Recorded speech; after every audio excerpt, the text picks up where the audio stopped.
Hello everyone, welcome to the Lightning Ball channel. Starting from this episode, we will begin our review of the 10th volume of the Tensura light novel. We will cover it through 4 videos. In the last episode, viewers witnessed Rimuru triumph over the Monster Federation's financial crisis, terminating the dealings with pesky merchants and compelling the orchestrator behind the chaos, Maria Belrasso, the Greed, to step forward. In this episode, we will discuss the labyrinth upgrades, Diablo's requisition, and the methods deployed to extinguish the turmoil stirred by the Team Green rebellion within the labyrinth. Let's get started. First, let's look at the upgrades and adjustments made by Rimuru's team to the labyrinth. I appreciate the level of detail here, as it makes the labyrinth feel like a living, evolving entity. 10 days after the grand success of the Monster Federation's founding ceremony, guests and people from various countries who gathered left the city, with only Hinata Sakaguchi remaining to teach and train the children. Various follow-up works had been completed, allowing Rimuru and his team some leisure time. However, the truly busy days had just begun. Rimuru didn't fully grasp how skilled the human adventurers were until he saw them struggling in the easiest first level of the labyrinth. This level is literally a big maze. Although this level had low-level F-grade monsters and guardians who were guarding treasure chests, it didn't even pose much of a challenge to the average person. Despite expecting the adventurers to find the next level within a day, they didn't make any progress even after 3 days. It was clear that many were not ready for even these basic challenges, getting lost, running out of food, or even dying because they underestimated the guardians.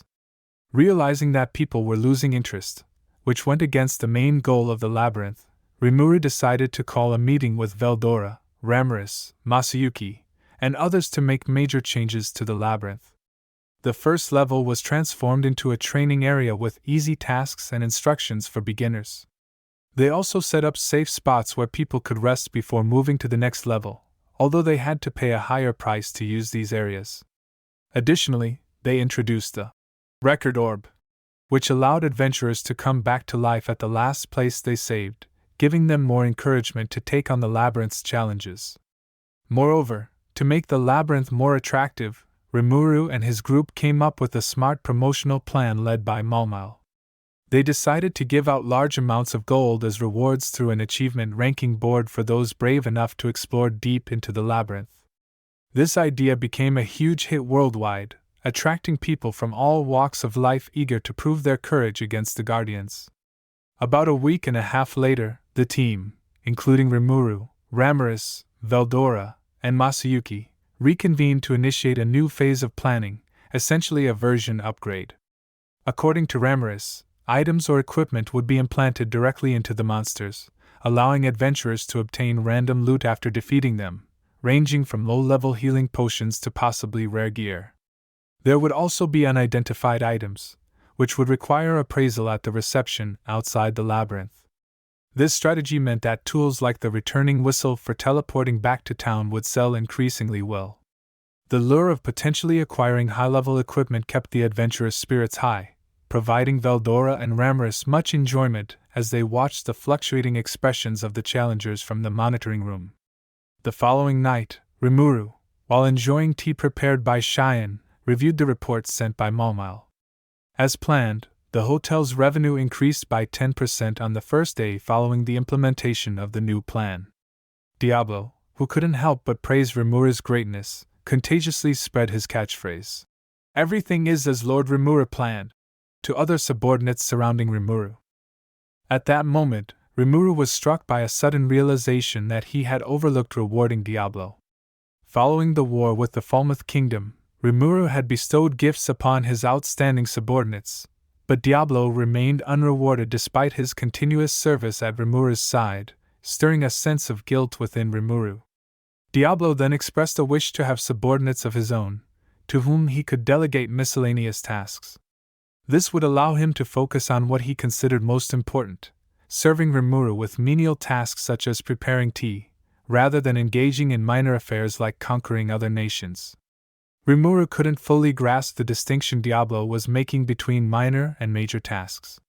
However, only powerful figures like Benimaru, Cheyenne, and Soyai could have power to destroy a nation. They apparently wouldn't be happy to become a subordinate of Diablo.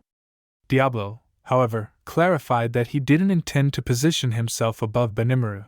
He simply wanted to recruit suitable individuals among the demons he knew, anticipating a number ranging from several hundred to not more than 1,000.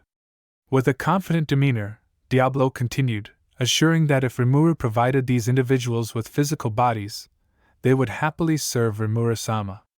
Rimuru was startled at the idea of bringing about 1,000 demons, a force that could plunge the entire Monster Federation into a fierce battle. Yet seeing Rimuru's concern, Diablo assured him that he could control these demons completely, promising they would follow orders without initiating unnecessary wars. Even if disputes arose, Diablo was confident in handling them all. Diablo's nonchalant attitude caused Rimuru to wonder, not for the first time, whether the demon before him might be stronger than himself. Since Diablo saw no issues with the proposal, Rimuru agreed to prepare thousands of transferable bodies. Accompanied by Cheyenne, they both saw Diablo off with smiles as he embarked on this journey. Little did Rimuru know, this reward for Diablo would substantially alter the destiny of the Monster Federation. The strongest fighting force of the Monster Federation, the Black Core, is about to emerge. Let's shift our focus back to the labyrinth. Not long after the last meeting, Masayuki successfully surpassed the 30th floor, obtaining a rare-grade ogre suit and igniting a renewed excitement in the labyrinth. The chance of obtaining randomly dropped treasures spurred a surge in adventurer enthusiasm, leading to long queues outside appraisal shops and driving various business developments in the city. Even Veldora's teppanyaki shack reaped significant benefits. However, while Rimuru was indulging in the success, sipping tea, Finance Minister Malmao suddenly appeared, bringing alarming news. Following Hiro Masayuki, a new adventurer squad named Green Rebellion had cleared the 30th floor, employing surprising tactics that even Rimuru had not anticipated. Utilizing existing rules to the fullest, they exploited Ramrus-provided items ingeniously. They had saved their progress using record orbs before reaching the 20th floor Guardian, allowing Team Resurrection at the save point even after a boss defeat. Though expected by Rimuru, their next move was to use a returning whistle to get back to the labyrinth's starting point, disband their group, and reform with different members, transforming their 10-person squad into a 100-person small army. This small army effortlessly reached the gate of the 30th floor, where they faced the Ogre King and his 5 subordinates. Due to the game rules allowing only one group to battle the boss at a time, it should have been difficult for Green Rebellion to overcome the Guardians. However, through relay fights involving all 10 squads, they easily broke through to the 30th floor and advanced towards the 40th. The troubling part was their excessive purchase of record orbs using real money, ensuring their continuous adventure as long as they weren't entirely wiped out. In a sense, they were resolving everything with money, a strategy that, although not well regarded, didn't break any rules. Rimuru was troubled but couldn't find a proper reason to stop them. According to Soei's investigation, this group hailed from a militia corps named Apostles of Green, funded by the Kingdom of Ingracia, a central nation among the Western countries. Worst of all, the leader of Green Rebellion seemed to be concealing their true power. If allowed to continue, they might easily conquer the various traps set up in the labyrinth and potentially surpass the official raid team led by Masayuki in progress. The introduction of Green Rebellion at this juncture of the storyline brings an interesting dynamic, and it feels like a smart critique of pay-to-win strategies we see in many modern games today. Moreover, everyone might have noticed the squad's worship of the color green. This is a foreshadowing in this episode. In fact, they all obey the primordial of green misery. We will elaborate in our future analysis video. Back to the story. After a moment of consideration, Rimuru convened another meeting with the Labyrinth operating team. Following the analysis of the Green Rebellion's combat data, the Lord of Wisdom uncovered an alarming fact. The leader of the team surpassed A class, and within their ranks existed numerous individuals of a similar caliber. Given their power, breaking through the 50th floor seemed not only possible but likely. At this point, Ramrus expressed her distress while sharing another startling revelation with Rimuru. Following agreement with Demon Lord Luminous, Rimuru had permitted the Holy Knights to train within the non-lethal confines of the labyrinth. A mere 2 days prior, the Knights had commenced their battle training from the 51st floor. Unlike the inexperienced adventurers, the Holy A-class Knights advanced rapidly and effortlessly, breaching the 60th floor guarded by the undead Adelman until the 70th floor, where they were halted by the upgraded elemental colossus controlled by Rimuru. Initially, this marked the end of their journey, with the labyrinth sustaining minimal damage and operations remaining largely uninterrupted, excluding the disheartened Adelman. However, following their revival, the Knights were met with disdain by Hinata, prompting a defiant retort that even Hinata couldn't surpass their achievement, which led to a collapse beyond the 50th floor. In response, Hinata single-handedly defeated the guardians of each level, reaching the 95th floor in just 1 day. It is crucial to note that Zijin was absent from the battlefield, being in the cocoon at that time. After a night of rest at an inn, Hinata effortlessly conquered Milim's proudly designed levels from 96 to 99 guarded by the 4 Dragon Kings. Eventually, Hinata found herself face to face with the labyrinth's arch-boss, the Storm Dragon. Despite facing Hinata's formidable arsenal of potent magic, curses, enchanted items, and physical attacks, the dragon showed no fear, effectively immunizing itself against her onslaught. It was only when confronted with the melt-slash technique, the very technique that was used to defeat Rimuru in their initial encounter, that Veldora exhibited signs of surprise. Nevertheless, the Storm Dragon claimed that Hinata would need to amplify her magicule 10 times to stand a chance. Though the dignity of the labyrinth was preserved, both Rimuru and the Storm Dragon recognized the weakness of the guardians between the 60th and 90th floors. This realization instigated a training regime for the current guardians, leaving the labyrinth practically non-operational past the 50th floor and the path beyond largely unobstructed except for the Storm Dragon, should the Green Rebellion manage to break through. Having understood the gravity of the situation, Rimuru sighed heavily before ordering the implementation of emergency measures to stall time. Finding suitable replacements for the Guardians was currently unfeasible.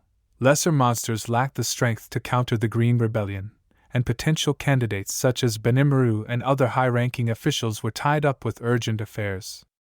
However, Rimuru harbored a personal aspiration to experience the labyrinth firsthand but had postponed this due to his status and strength. Rimuru pondered whether there was a tool that could allow him to assume a different identity with diminished power to embark on a labyrinth adventure. The answer was affirmative. After relentless efforts, Rimuru's team created 2 special items, pseudo-souls and magic cores. Pseudo-souls served as soul-like vessels, while magic cores, made from Charybdis cores, were mediums protecting the souls, capable of altering their physical appearance per the creator's wishes. Under Rimuru's guidance, Veldora, Rimuru, and the newly arrived Milim created avatars using magic cores, a giant armored knight for Rimuru, a bright red slime for Milim, a skeleton warrior for Veldora, and a ghost for Rimuru.